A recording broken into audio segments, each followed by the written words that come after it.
నమస్తే అండి. బలహీనతను బలంగా ఎలా చేసుకోవాలి?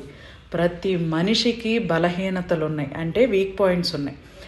మొహమాటం, జాలి, దయ, అయ్యో పాపం, ఎవరు ఏది అడిగినా లేదు, కాదు, ఇవ్వను, ఇవ్వలేను, ఇష్టం లేదు, రాలేను, నాకు పని ఉంది, డబ్బు ఇవ్వలేను, ఇవ్వను, ఇష్టం లేకపోయినా నువ్వు ఫుడ్ తినాల్సిందే అని ఫోర్స్ చేస్తారు. అప్పుడు ఫుడ్ తినడం, ప్రతి దానిలో ప్రతి విషయంలో సర్దుకుపోవడం, మీకు సమస్యలు లేకపోయినా ఎదుటివారి సమస్యలు విని వాళ్ళని సేవ్ చేయాలని వాళ్ళ సమస్యల్లో ఇరుక్కోవడం, ఇంకా ఇలాంటివి ఎన్నెన్నో.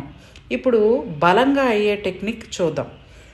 మీరు వేటిని తలవమాకండి. నేను ఆనందంగా ఉన్నాను, నేను చేసే ప్రతి పని ఐశ్వర్యాన్ని ఇస్తుంది, థ్యాంక్ యూ మీ మనసుకు చెప్పండి.